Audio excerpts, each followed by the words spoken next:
Hi, today I'm here in my garden. I'll give you a little look.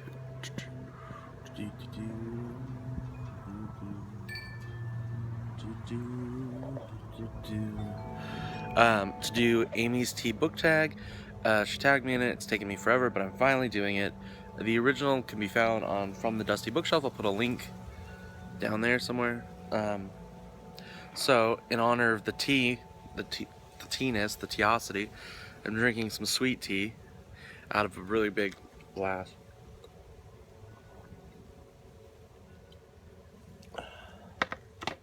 Because that's tea and it's hot here. So I need something cool.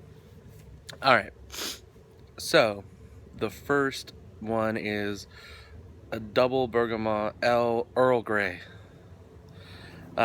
It's a robust, deep, intellectual, and flavorful book. And for that, I have selected Roberto Bolaño's 2666, which is deep, both in like the literal sense. It's very fat, and in the intended meaning. It does keep you thinking. It is very flavorful in his particular style of writing, and it is definitely an acquired taste, which usually more robust flavors are.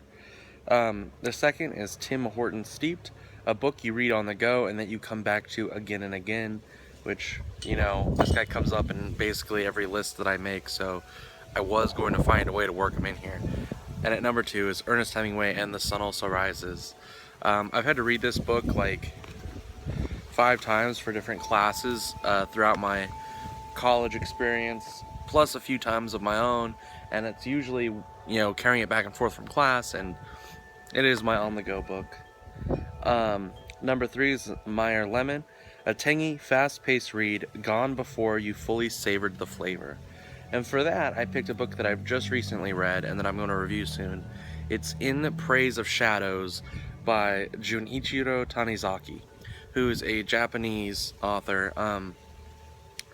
Basically, this is an essay, a long essay, it's like 40 pages, about the Japanese aesthetic and how it was written in 1933, so he's kind of like a curmudgeon-y old man, kind of talking about how upset he is that Japan's becoming more westernized, and just the way that they view the world versus the way the West views the world, and the use of shadows. And he covers basically everything.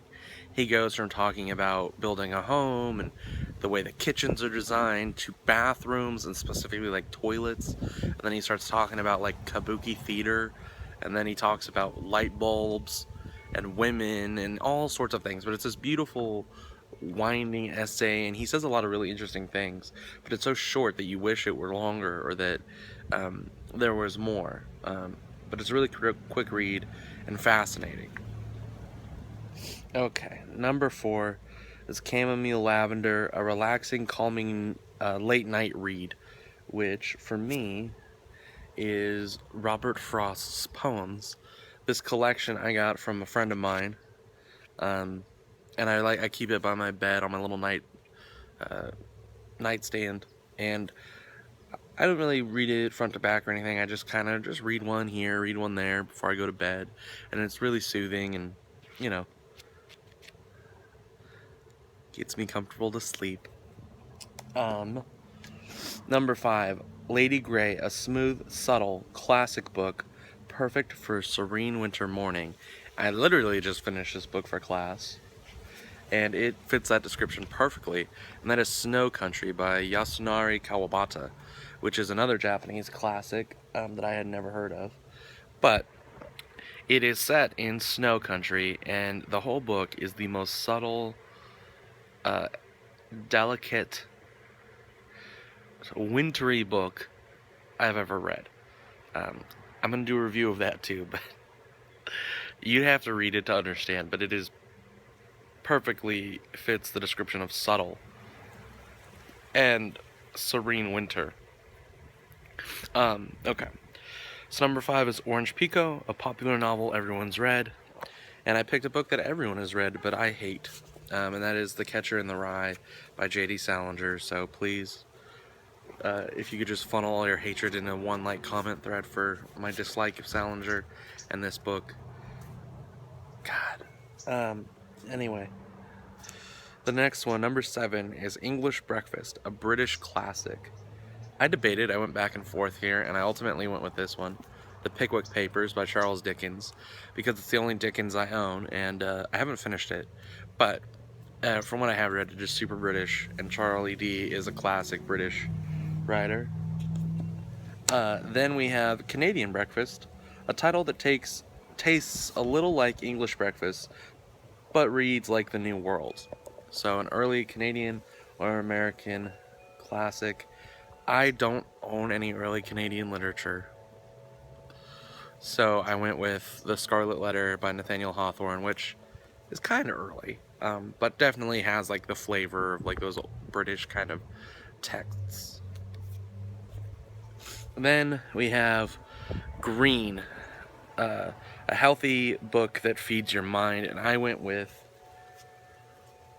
After Many a Summer Dies the Swan by Aldous Huxley, which is a really funny book that really makes you question like value, what you value, and what's important in life. So I thought that one was a good one. It's healthy for your mind.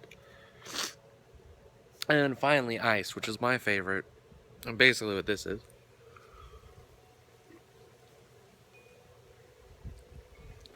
We have a sweet summer treat brewed for the lazy, brief days of summer, and I think I nailed it.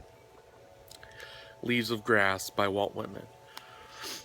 I always, whenever I think of this book, I imagine myself just sitting in some grass somewhere in a park or in my front lawn, just reading poems by Uncle Walt and enjoying nature and just sitting and, enjoying my life as is.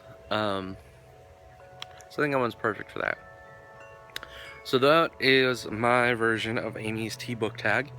It was really fun. I'm sorry it took so long. And I don't know anyone to tag because, one, I'm terrible at remembering names, but then people tag other people before I can. They beat me to it. So anyone who feels like doing it, please do it. It was super fun. And thank you for watching.